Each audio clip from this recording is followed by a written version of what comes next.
Good evening. Thank you for joining us tonight.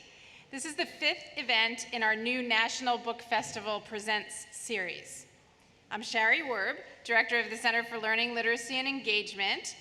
And among the many other things that we do, the center is responsible for organizing the National Book Festival, which we held for the 19th time last September. As we've come to expect with the festival, we saw massive crowds there. I hope you were among those happy audiences and that you had a chance to see and hear from your favorite author. It's not too early to mark your calendar for what promises to be our biggest and best festival ever. The 20th National Book Festival will be on Saturday, August 29th, 2020. I hope to see all of you book lovers there. Thomas Jefferson, the spiritual founder of the Library of Congress, famously wrote, "I cannot live without books." We initiated this National Book Festival Presents series because so many of our attendees, people like you, who can't live without books, told us that they love the festival so much that they wish it lasts longer than a day. So this series is a response to that desire, and it will feature authors throughout the year, one at a time, with a full spotlight. The series will pick up again next spring after these next few programs. We like to think that Jefferson would have heartily approved of this series. So if you would please bear with me, I want to take an informal survey with a show of hands, if you don't mind. How many of you have been to a previous National Book Festival Presents program, one of these in the Coolidge? Wonderful, thank you. How many of you have been to the National Book Festival at the Convention Center? Okay, that's right, great. And how many of you have visited the Library of Congress before? Excellent, okay, great, thank you. Now, one more final favor, if you don't mind, if you could please fill out and return the paper survey that we distributed at the door. Your input is very helpful to us in learning about our audiences and planning future programs. We take that information very seriously, and thank you in advance. We have three more programs scheduled through November. These authors are renowned religion writer Karen Armstrong, Brad Meltzer, who writes for adults as well as young people, and Andre Asaman, author of Call Me By Your Name, and its sequel, Find Me. Visit our website at loc.gov for more information and for tickets. Okay, I confess, I do have one more question. How many of you are fans of the #1 Ladies Detective Agency series?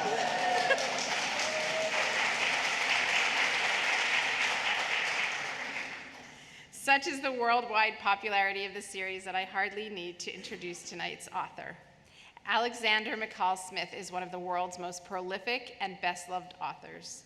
For many years, he was a professor of medical law and worked in universities in the UK and abroad before turning his hand to writing fiction.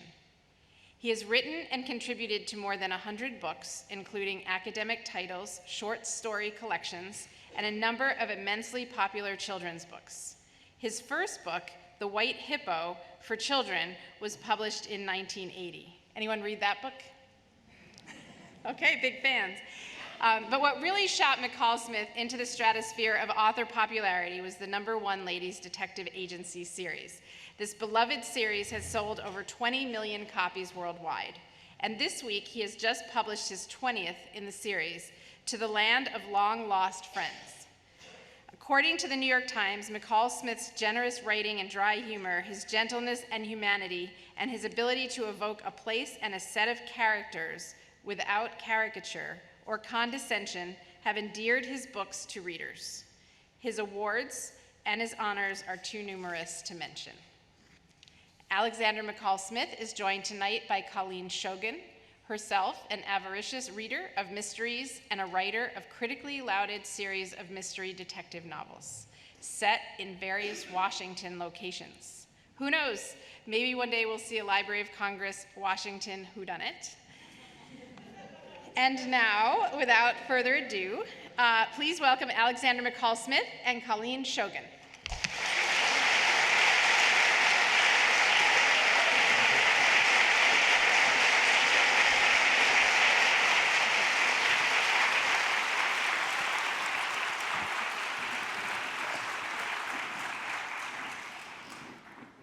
you, SHARI. What an honor to be here this evening. Just as a reminder, we will have time at the end of the session for questions, so be sure to be keeping those questions in your head so we can turn to you at the end of the program. Some of your best characters, your most famous characters, are detectives of sorts. Yes. Of sorts. Tell us, why are sleuths as characters so delightful for both writers and readers alike? Well, I think that's a very, very interesting question. I think that the genre of crime fiction is, of course, very broad. It encompasses all sorts of books. But I think that it does provide a wonderful opportunity to explore human nature and to write about people and to develop characters, as well as a terrific opportunity to write about place. And I think those are two very, very important elements in the genre of mysteries or crime fiction, whatever one wants to call them. So the sleuths are the protagonists in that particular situation. And people rather, they get used to them because they occur these tend to be series. Crime fiction tends to be series. So people feel they get to know them. Whereas in the conventional novel, to call it that, people may encounter a character and then that's it, and may like the character, but feel that the relationship isn't going to continue. And so the sleuth, we feel, is around in the long term, and people quite warm to that. I think that's the case. Although I'm not really the best person to answer too many questions about mystery fiction, because I'm not the real thing, actually. I mean, you write proper mysteries. I mean, people are bumped off in your books. You see, that's and that's the real test. You know, how many autopsies you have. I haven't had a single autopsy in any of my books. I mean, it may happen one of these days, but I haven't even had a lab test. So there's nothing. And you know, Colleen, I wouldn't want to criticize crime writers at all, but I mean, they are. I'm not really a particularly good example of it, because they tend to wear rather different clothes. They wear sort of darkish T-shirts with stubble, and they've got something which is quite important. They've got edge. And that's something which I've been trying to acquire for years, but edge, I just don't think I've got edge. Well, you bring up a good point. So you don't write in the same tradition as Agatha Christie. Like you said, people aren't dying in your books or getting bumped off. But your sleuths do solve these little puzzles. Yes. These little problems that present themselves. So tell us how you come up with these conundrums that you put them in. Is it something that you observe in everyday life? Mm-hmm. Do you read about something and then make note of it? Tell us how you think about that. Well, I think some of that is situations that I've encountered, others that I've read about. My background was I used to be a professor of law. And if you're a professor of law, you see all of human nature in the law reports. You've only got to read a law report and you see the dreadful things that people do to one another, and also all sorts of odd situations. So, for example, in the #1 Ladies Detective Agency, in the very first book in the series, there's a scene where a preacher takes 7 people to, I think it was something like 7, to baptize them in the Limpopo River. And so he takes 7 sinners down to the edge of the water, and only 6 come back. And there was a crocodile waiting there. Now, that was a real case, which I came across in unpublished law reports in the documents of the High Court. This really rather sad case where they'd gone down, and the crocodile was lying in wait for the baptism. So that I was able to use. And similarly, you hear people saying things. I like listening to other people's conversations. You know, you don't want to do it too obviously. You don't go and do that. But I wish I had one of these sort of directional microphones that I could sit in a restaurant and point at the other tables, because you hear some wonderful snippets, but you just hear little bits. I'd like to hear the whole thing. It's the same with cell phones. You know, cell phones are very bad. A bad thing, because you just hear one side without the person's conversation. And I think in public places, you should be obliged to plug your cell phone into the PA system. So, you know, you can all hear, everybody can hear. I think that's a very practical suggestion. I have made that suggestion in print, and it wasn't acted upon, which, you know, this is the problem. We all come up with useful suggestions. I've made suggestions about airports. I have a column in the UK, newspaper column, and I occasionally come up with suggestions for the authorities to do things. And I've been writing about airports recently, and airports are very badly designed, and you know, they don't. So things like, I made a suggestion, which another one they haven't acted upon, was that when you go and you take your baggage to the baggage counter, you know, you go and check in your baggage. There should be a second baggage counter for emotional baggage. And so you would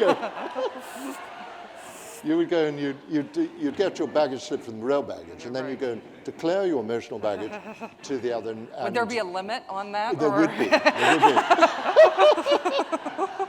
And some people would have to pay additional baggage. Great. So let's talk a little bit about writing. You're extraordinarily prolific, and you publish several books a year, which means that any time you're writing one book, you're editing another book, and you're at least promoting a third book. Tell us how you approach this. What are some of the tricks of the trade? And tell us a little bit about your writing regimen that enables you to be so prolific. Well, I remember when I went to I had a new publisher in London 20 years or so ago, and this publisher wagging a finger at me, and he said, "Now just remember, not more than one book a year." And I said, "Oh, yes. And proceeded to break the rules, because that's one of the rules of publishing. In fact, really, they say one book every other year is the, but I feel that's a bit restricted. So I do rather more than that. But if you do more than that, you actually have to have a regime.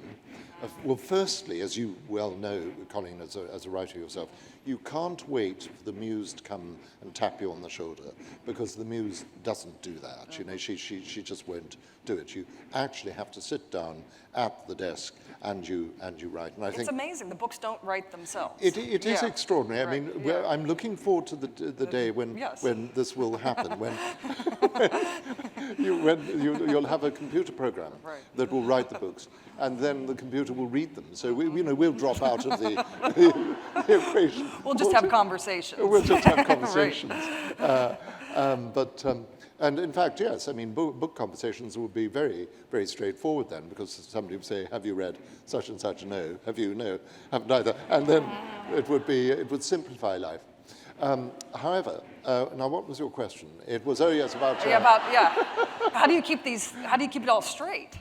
How did I what? How do you keep it all straight? Because all the different books that you were working on at one time. Well, I do. Sometimes I will be writing two books at the same time because of the program that I have. Usually there's a season for a particular book. So the number one latest detective agency each year I write in January, February, March, and then I move on to Scotland Street often or whatever. So I do try to keep them separate, but inevitably they're going to be overlap.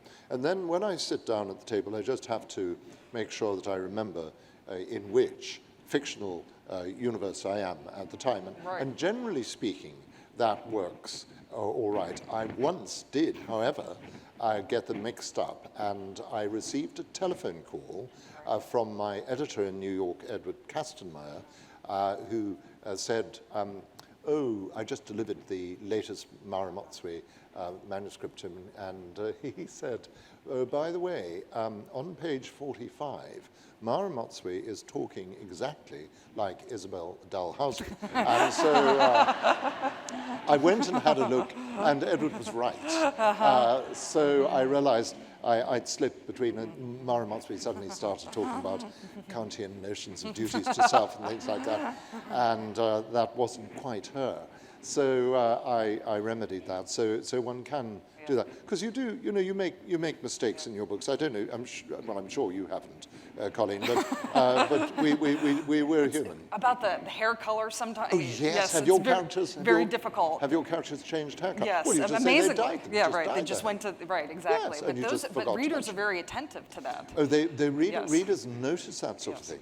And there was the worst case that I read about was an American novelist who on page 1 described one of the characters as unfortunately only having one arm, and on page 142, same character claps his hands together. Now that is, that's difficult. Yeah, that is difficult.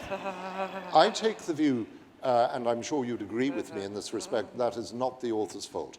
That is an editorial. That's an editor's fault. The editor should. That's a failure of the editor. Yes, I think editors or should. the agent, maybe.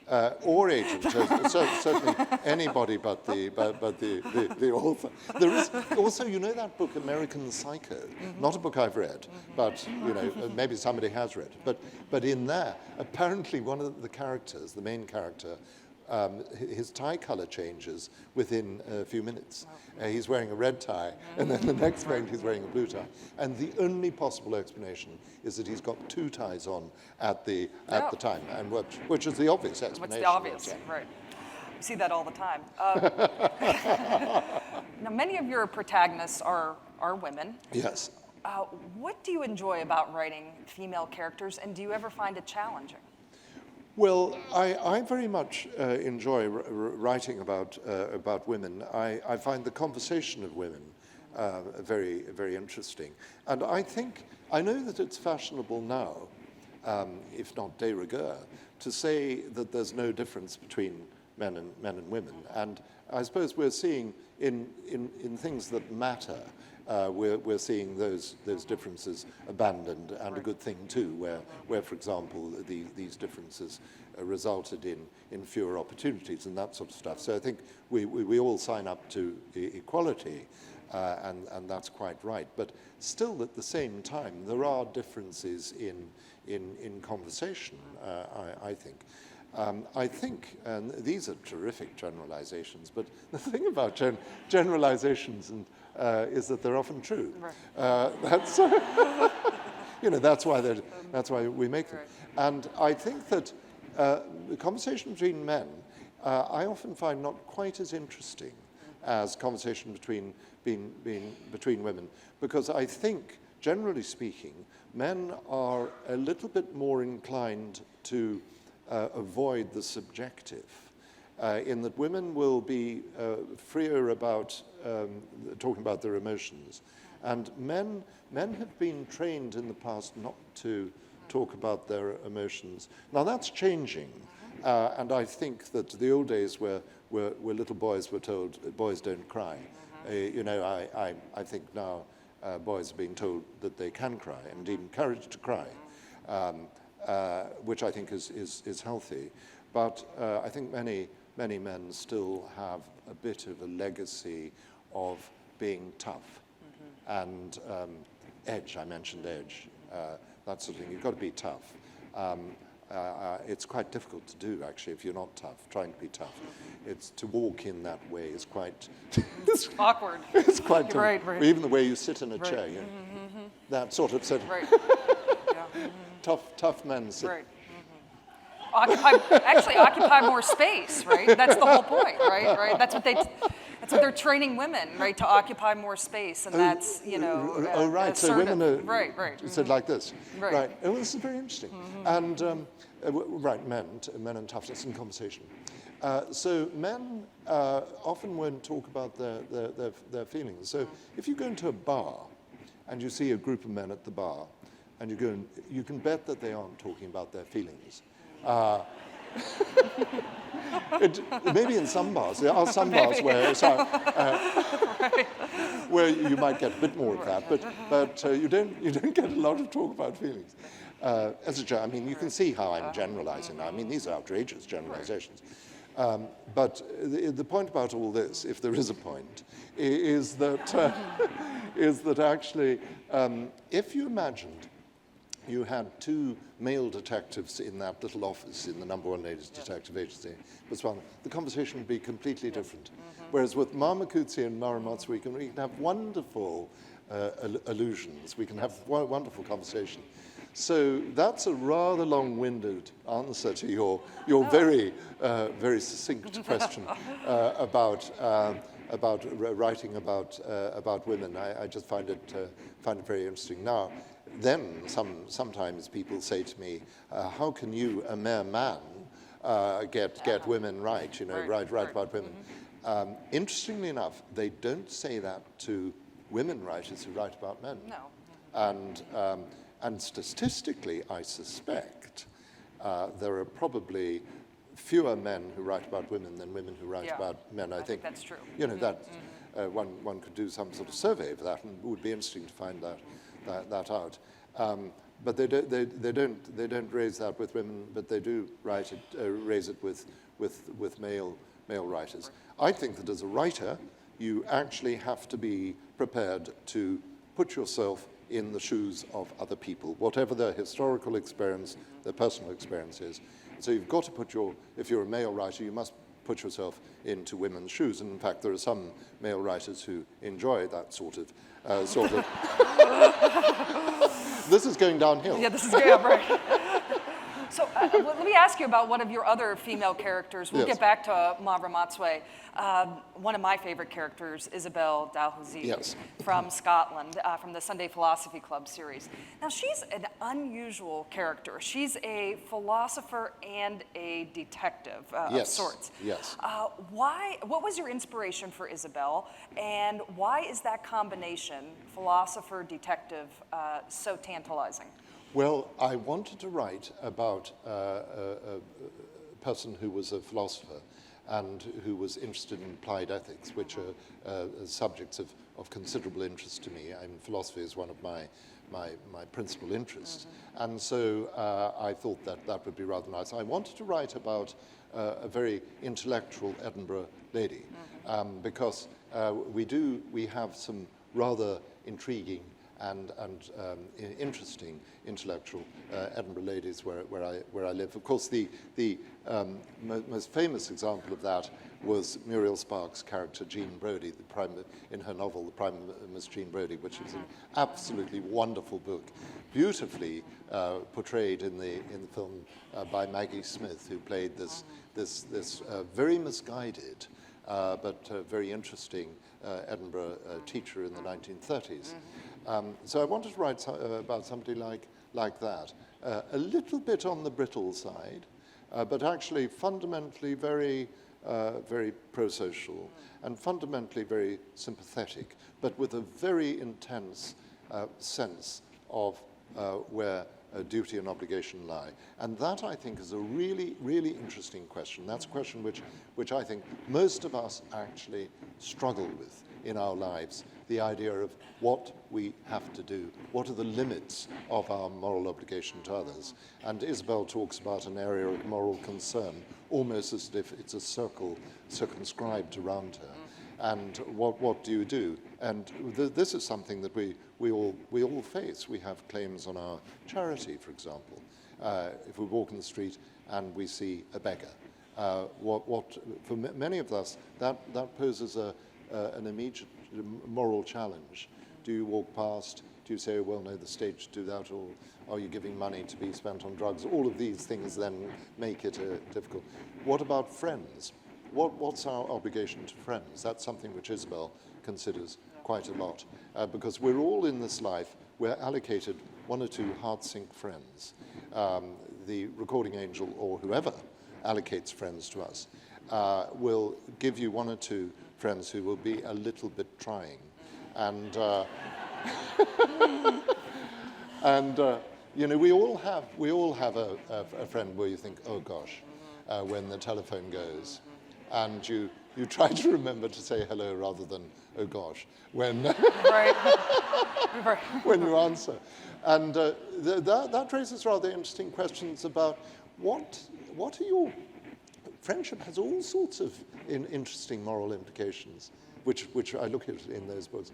What do you do if you actually cease to have something in common with an old friend?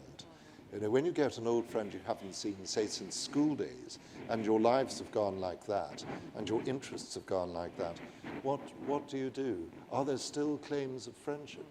I think at a minimum you would have to be polite, and you'd have to recognize the echoes of a past friendship. But would you actually have to be enthusiastic?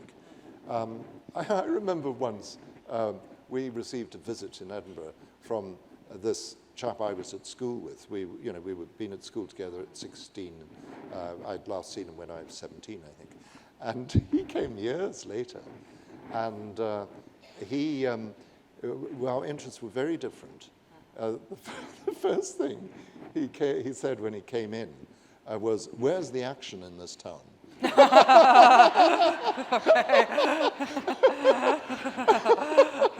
And, I had to confess, well, I'm not really sure where the action is. And then, it got worse, absolutely worse. And he said, he described, my wife was sitting there, and I'd warned her. I said, this chap could be a little bit tough.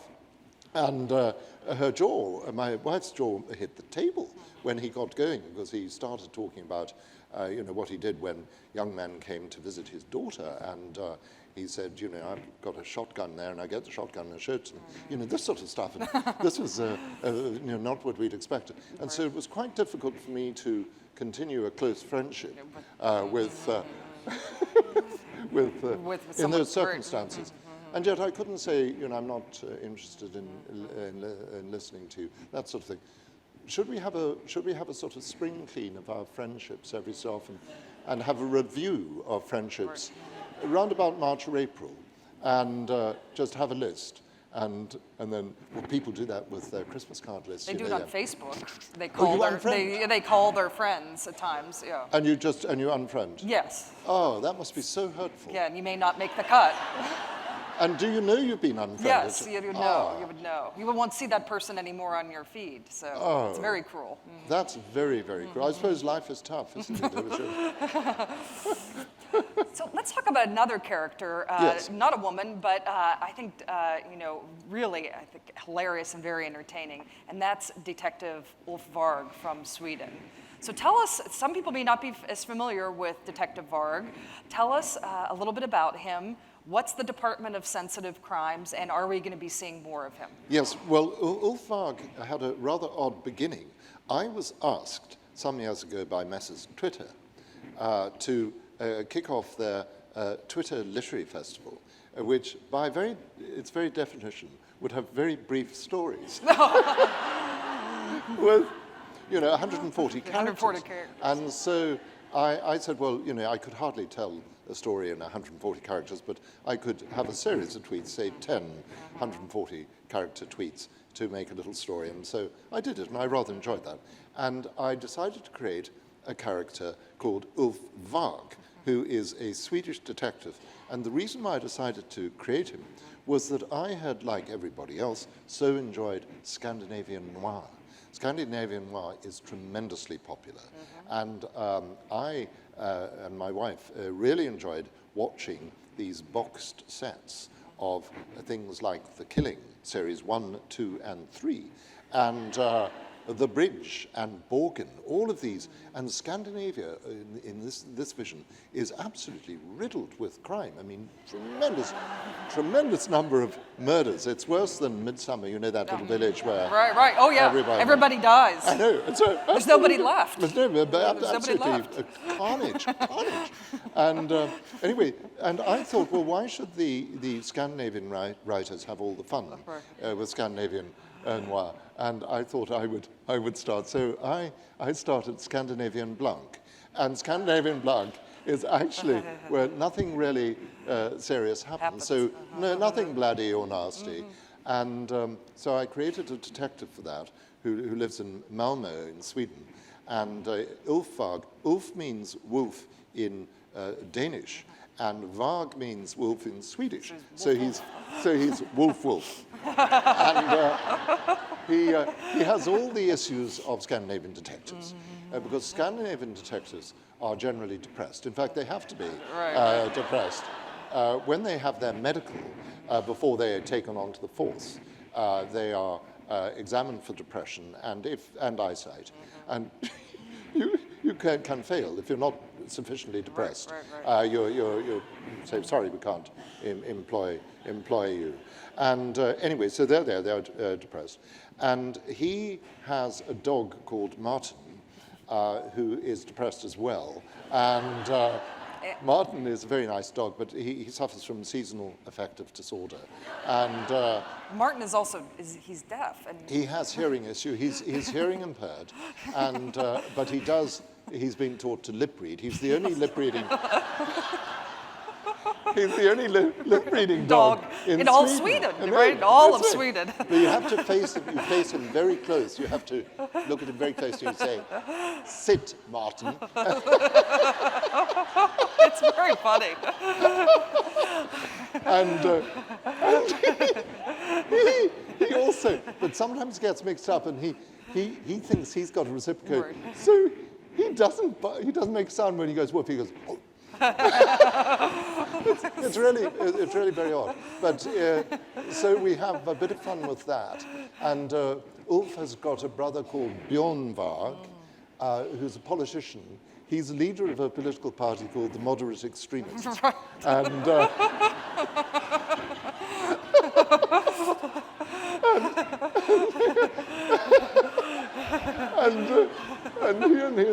he and Bjorn meet from time to time, and they remember their childhood, where they went to visit their uncle in Stockholm, who made them watch non-stop Bergman films. Right. It was really very, very difficult, a very difficult childhood. But anyway, and nothing really serious happens in this because it is Scandinavian blanc. So we did have a little bit of violence in the first book. That somebody stabbed in the back of the knee. In the knee, right. Underneath a tent, right? Underneath a tent, yes. In a tent, somebody stabbed. But just a very minor injury, nothing serious. And that raises the issue about what sort of suspect would you look for if the locus of the injury is the back of the knee, which is quite low. So, you can work out what the physical description of the suspect might be. Vertically challenged. Yes, vertically challenged. So all these characters, Precious Ramatswe, Ulfvarg, Yes. Isabel Dalhousie, they seem to be governed by a common moral sense, and you sort of alluded to that. Yes. If that's true, describe it for us. What would that common moral sense be? Well, I think, yes, that's interesting. I think that they obviously all believe in justice, which is the basic default position, must be, of the hero or heroine of a crime novel. W.H. Auden wrote an essay about the crime novel in which he talked about how important it is in the crime novel for the scales to be adjusted, that justice must be achieved at the end. And this is something which is so deeply ingrained in us. Anybody who has any moral sense, anybody who isn't a grade 1, 84 horsepower, 6-cylinder psychopath, would believe in justice. I mean, effectively, we believe that there must be that eventual balancing of the scales of justice. So the crime novel certainly observes that, and indeed fiction generally observes that, and that generally we want things to be resolved in that way, in the same way in which when we listen to a piece of music, there are very strict rules about resolution. And if music doesn't resolve, we feel it. It resolves. You have to have the right cadences in the right order in order for the music to resolve. And that's the same, I think, with life, with the moral dimension of life, and with literature. We want a resolution. Having said that, of course, there are some authors who let their villains get away with it, and I think in particular of a very fine writer, Patricia Highsmith. Ripley. Ripley, there are 5 Ripley novels, I think. Ripley's Never Caught. I'd love to write a sequel in which Ripley meets his just desserts. But, you know, just really we get him. Somebody comes along and, you know, he's disposed of all these bodies and whatnot. I really would like to see Ripley brought to book. But they're wonderful novels. So you referred to Auden. I read your short nonfiction book on Auden. Oh, yes. Is that an influence? That's certainly an influence in your writing. Absolutely. I mean, Auden is my greatest literary enthusiasm. I remember the moment I discovered Auden, and indeed, the very few, I find it difficult to remember that about any other of the authors that I particularly like. I can't remember when I first read Graham Greene, for example. I very much like it, and I can't remember the precise moment when I read that wonderful Indian novelist R.K. Narayan, whose work I like so much. But I do remember reading Auden for the first time, and that was when it was my first job. I was lecturing at Queen's University in Belfast in Northern Ireland at a very difficult time. There was a low-scale civil war going on really at that stage. It was a remarkable and very strange time. And I was in the university library, and I walked along past the poetry shelves, and I saw this collection of shorter poems of W.H. Auden. Took it, borrowed it, and opened it and started to read it.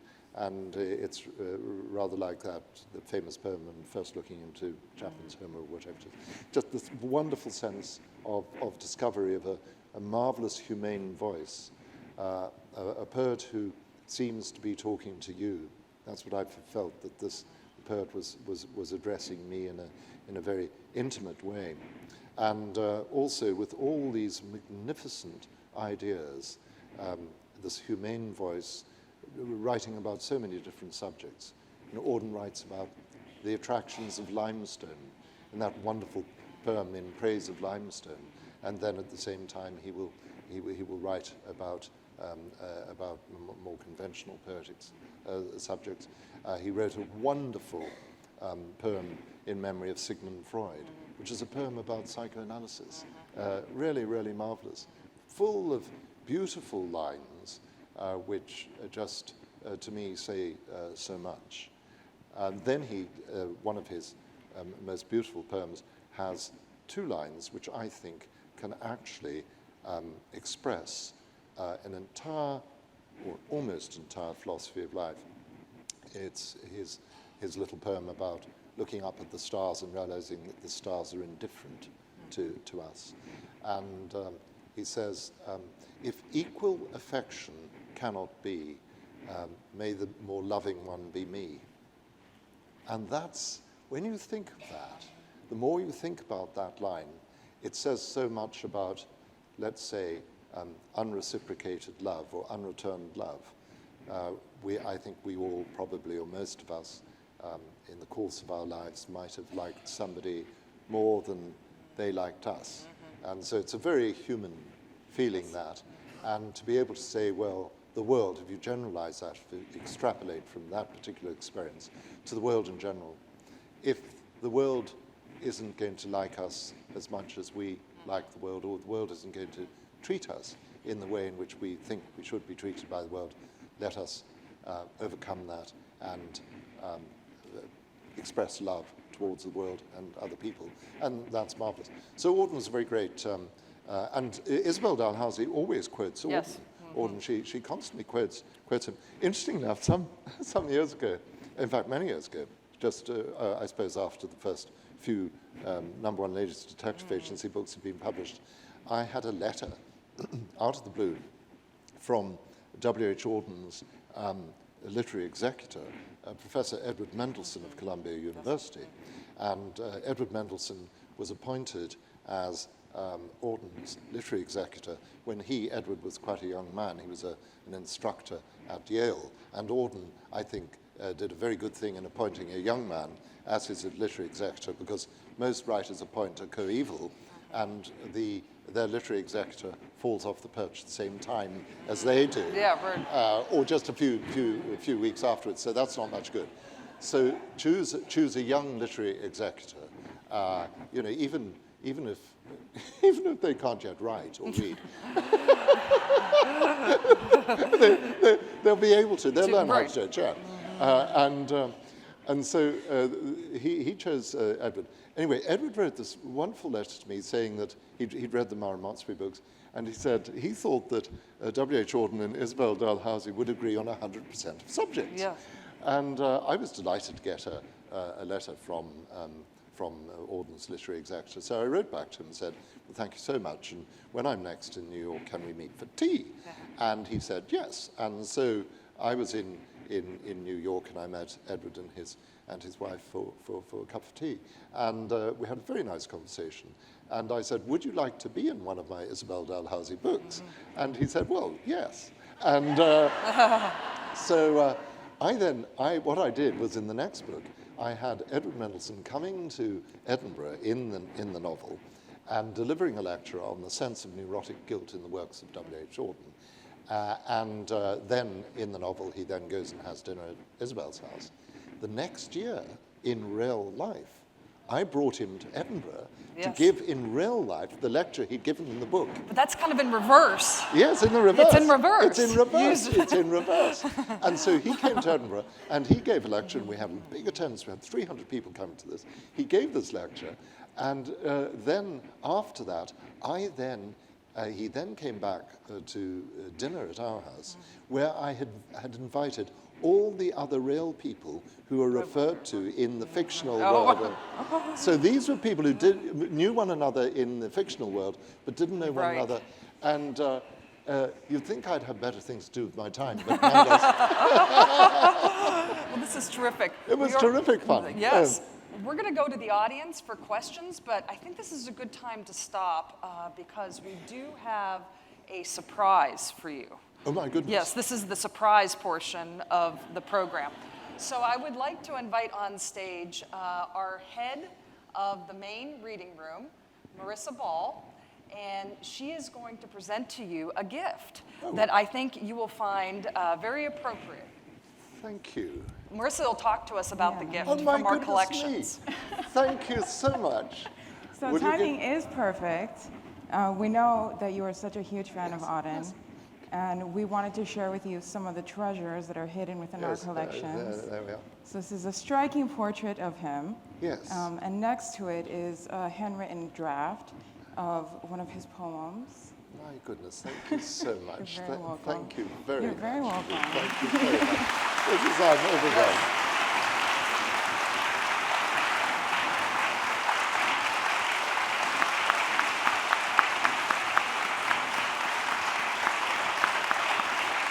That's really lovely. Thank you so much. So Marissa, tell us, how did we come to have this in our Sure. collections here at the So- Library of Congress? I'll set the stage for you. Picture it, Chicago, November 1960. Poetry Magazine is hosting a fundraiser to benefit the Modern Language Association. And it's an auction. Up for bidding in that auction were 3 sheets of handwritten fair copies of The Shield of Achilles, The Unknown Citizen, and what we see here, and I'm going to butcher this, the Musée des Beaux-Arts. Yes. Auden wrote these copies to be auctioned off at the charity event. They were purchased for $1,000 by a fellow published poet named Hyman Sobolev, who donated them just a few months later, January 1961, to the library. Excellent. That's Terrific. absolute. Thank you so much. That really is absolute. Thank you You're very again. welcome. That's really kind. That's wonderful. Do you want to hang on to it, or you want me to take it? If you could, Sure. if I get it after. Okay. And I'm Absolutely. so delighted to see that it's that particular poem, because that's one of my favorite poems of Auden. And it says so much about suffering when he says that it occurs in the context of people doing ordinary things. Ordinary things. And I know the painting that he's writing about Bruegel's Fall of Icarus, and it's such a beautiful poem. I'm really, really touched and moved, and thank you so much. That's the most welcome. Thank you for wonderful, joining us. Generous thing. Thank you. Thank you. We're going to go to the audience now. So if there are questions for the audience for Alexander McCall Smith, we have about 15 minutes before the end of our program. I know there has to be a lot of questions. We didn't get to as many Ma Ramatswe questions as I would have liked. Let's see, I'm trying to, okay, so we have a few right up here. Where's our microphones? Oh, a microphone. Is it Okay, on? we have one over here. I have to know the genesis of one of my favorite characters, which is Bertie, and why must he be so long-suffering? So the question is about Bertie and about why is he so long-suffering. The genesis of Bertie. Poor little Bertie, he's one of my absolute favorite characters. He's, benefit of those who may not have met Bertie, he's in the Scotland Street books. Bertie's major problem is his mother.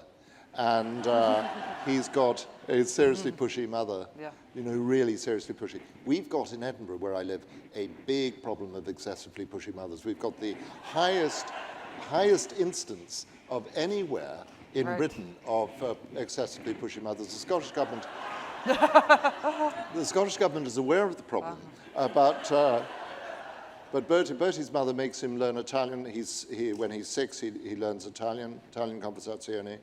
He goes to yoga lessons called Yoga for Tots, where the children are so small they have to be pushed into the yoga positions.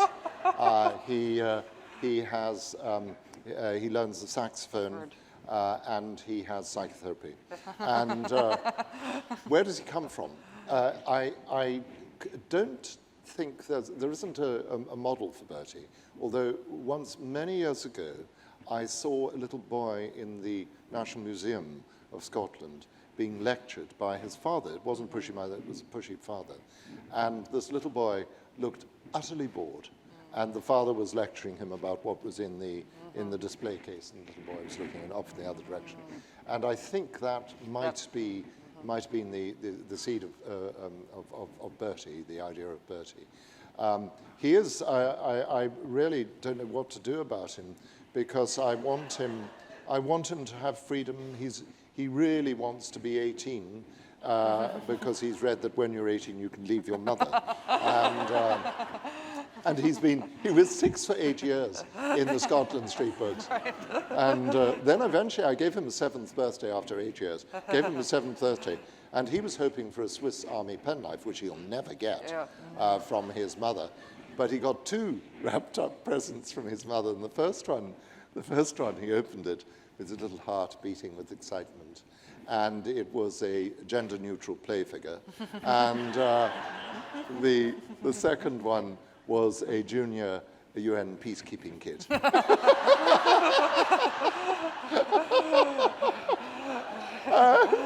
You know, but one final thing about Bertie. I do, every so often I get rid of Bertie's mother, and Bertie gets a bit of freedom. And there was one occasion when Bertie saw an advertisement in the newspaper for a competition to write a new slogan for Emirates Airline, a tourist slogan for Dubai. And Bertie says, "Would you enter that, Mummy?" And she says, "No, I don't enter competitions, Bertie." "Oh, please, Mummy," because he sees it's 5 days away in Dubai. So she enters and she wins. Irene wins with her slogan, which is so much sand and so close at hand. And so off she goes. Off she goes to Dubai. Bertie's terribly pleased. But in fact, her suitcase goes to Buenos Aires. And so when she's in Dubai, she needs to get a new dress because she's only got one dress with her. So she goes to the shop and she gets in the hotel, but there's only one dress there, which is a Bedouin lady's desert outfit. So she gets this, and of course she's totally covered. And she's mistaken for the new wife of a Bedouin sheikh. And she's taken off to a harem in the desert. And the British chargé d'affaires tries to get her released, but the Bedouin sheikh's having none of it, because he's had a bit of trouble with his wives of recent. And she seems to have calmed them down by forming a book group.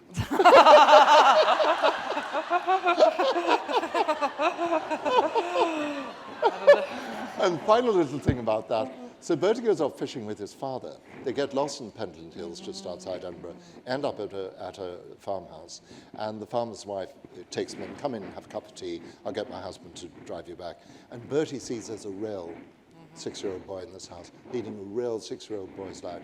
And this little boy, Andy's nice to Bertie, said, would you like to come and see my things, Bertie? And Bertie said, oh, yes, please. He takes him upstairs, and Andy opens the drawer, and there is not one, but 6 Swiss Army penknives. And Bertie's little heart fills with joy.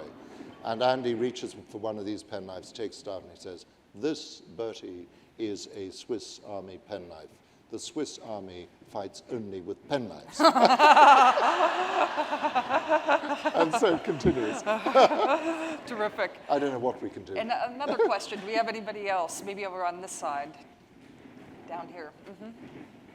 We're coming. Please wait for the microphone.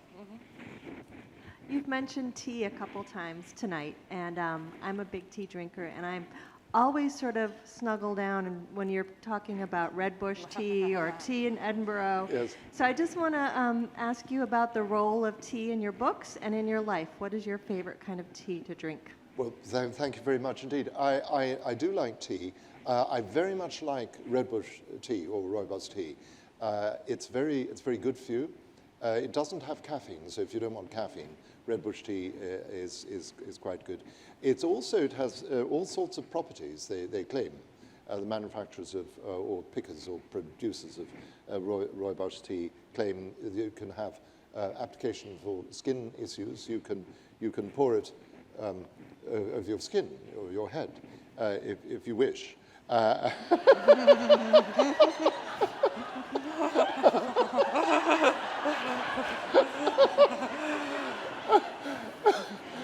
You're not obliged to.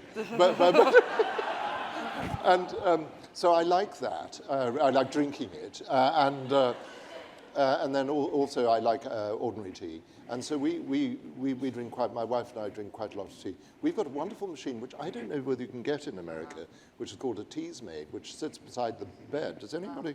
And it's got an alarm clock, and you set it, and then it makes the tea. The water boils, and it goes through a pipe and into the teapot. It's a marvelous, one of the major inventions of our time. And it's a byproduct of space research. And anyway, so I like that. So those are the teas. Now, the role in the books, well, tea is very useful. People think the tea has great symbolism in the books. It doesn't, actually. It's just, when I can't think of anything else to happen, they drink tea. One may as well be honest about these things. And that relaxes the reader, because the reader thinks, oh, yeah, so that's fine. And the reader can then go off and make tea and then come back and then the action is. Very good. We have time at least for one more question. One more over here. So my question is, did you approve of Jill Scott and Anika Noni Rose as Precious and Grace? And would you like to see Precious and Grace go back to the screen? Yes, well, thank you for that. I was very, very happy with the portrayal of Mara Matsui and Mama Kutsi in Anthony Minghell's film. They had great difficulty casting it. You know, it was I think just a few weeks before they were due to start filming, they hadn't fixed everything up as far as casting was concerned.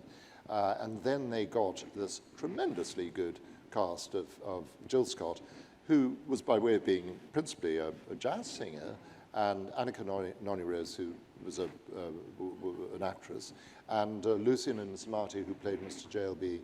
Maticone, who was a classically trained actor. And it really worked very well. So I was really pleased. Before they had that cast, when they were talking about doing the film and the television series, for some time, whenever I went anywhere, I was besieged by traditionally built ladies who